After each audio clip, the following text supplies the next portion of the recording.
RGR9 news కి స్వాగతం. మా సమస్య ఏం లేదు. మాకు 5 నెలల జీతాలు లేవు. మాకు అకౌంట్ జీతాలు కావాలి. చేతకి ఇస్తారు మాకు.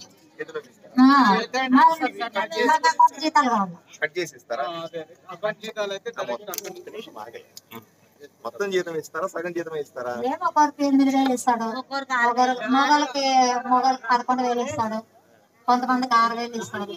ఇట్లేమో 5 నెలలు ఇస్తారా? 5 నెలలు ఇస్తారు. 5 నెలలు జీతం రాలా? అడిగారా మరి పోయి?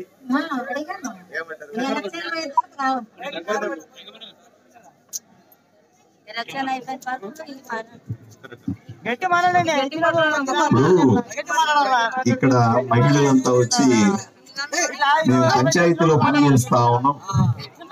పంచాయతీ వర్కర్లకు అందరికీ కూడా కాంట్రాక్ట్ బేసిస్ తీసుకుని ఉంటారు. బహుశా జీతాలు సరిగా ఇవ్వట్లేదు. 5 నెలలు 6 నెలలు అయింది జీతాలు ఇచ్చి అంటా ఉన్నారు. కారణం రెండవది, జీతాలు కూడా క్యాష్ రూపంలో ఇస్తా ఉన్నారు. ఒకరికి 11,000 ఇస్తారు, ఒకరికి 6,000 ఇస్తారు, ఒకరికి 7,000 రూపాయలు ఇస్తా ఉన్నారు. ఇదెక్కడ అన్యాయం? మాకు ఎవరికి తెలియకుండా మా జీతాల్లో కమిషన్లు కొట్టేస్తా ఉన్నారు అని మహిళలు చెప్తా ఉన్నారు. ఇంతకంటే దారుణం ఇంకా మహిళలు క్లీనింగ్ పని చేస్తారు, రోడ్లు ఊడుస్తాను, పంచాయతీలో మురుగు పని చేస్తాను, ఇంకోటి చూస్తాను. మహిళలకి ఆ విధంగా అన్యాయం చెయ్యొచ్చా అని మిమ్మల్ని అందరినీ అడుగుతా ఉన్నా. ఇంతకంటే దారుణం ఇంకేమన్నా ఉందా అని అడుగుతా ఉన్నా. ఇక్కడ ఉన్న మీడియా వాళ్ళు కూడా వినాలి. ఇవన్నీ కూడా ఇంత దారుణమా? ఊర్లో ఈ పంచాయతీలో పనిచేసే 30 మందికి వాళ్ళ జీతాల్లో కమిషన్ కొట్టేస్తా ఉన్నారంటే ఇంతకంటే దరిద్రం ఇంకేమన్నా ఉందా అని అడుగుతా ఉన్నా. అమ్మ ధైర్యంగా ఉండండి. మీకందరికీ కూడా కాంట్రాక్ట్ బేసిస్ కింద ఎవరికైనా సరే 13,700 రూపాయల జీతం తప్పనిసరిగా ఇవ్వాలి. అది కాంట్రాక్ట్ బేసిస్ అయినా లేదా డైలీ వేజెస్ కింద ఇచ్చినా సరే అది కనీస వేతన చట్టం ఉంటుంది. అంటే మినిమం ఇంత డబ్బులు రావాలా అని ఉంటుంది. అది 13,500 రూపాయలు అట్లా ఉంది. నాకు కరెక్ట్ గా నాకు అంత గుర్తుంది. ఓకే, దాన్ని చూసి ఎలా చేయాలో చేస్తా. బట్ 100కు 100% మీకందరికీ కూడా చేతిలో డబ్బులు ఇవ్వడం తప్పు. ఎందుకంటే కమిషన్ కొట్టేయాలనే ఉద్దేశంతో మీకు చేతిలో డబ్బులు ఇస్తా ఉన్నారు. అది తప్పు. మీరు అకౌంట్ ఓపెన్ చేసుకొని ఉంటారు. ఇప్పుడే నేరుగా మీ అకౌంట్ లోకే పడాలా.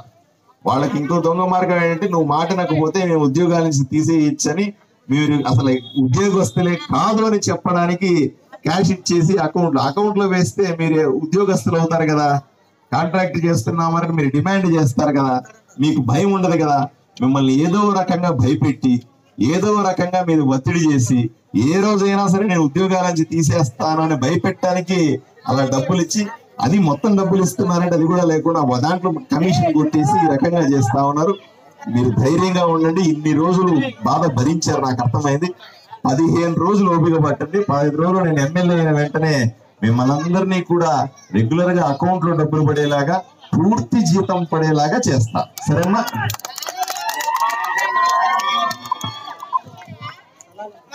బాడీలు పెట్టాలంటే కట్టాలి. ఒక వెంట 4-5 మందికి ఇచ్చారు బాడీలో స్థలాల్లో. మా బాడీ ఇంట్లో ఎంత అడతాము, ఇక ఓర్సంలోకి వేసుకోరు. ఏటి వరకు కట్టాలయ్యా మా బాడీలు అంటే అందరూ అడగమా. చాలా అయిపోయినాయి కాడ అడిగి ఇస్తాంలో చూపిస్తాంలో అంటారు. చూపారు ఆ బాడీలు కట్టలేక చాలా అవుతుంది మాకు. ఆ పరుపుగానే అబ్బాయి చేసి అమ్ముడు సార్ అక్కడ.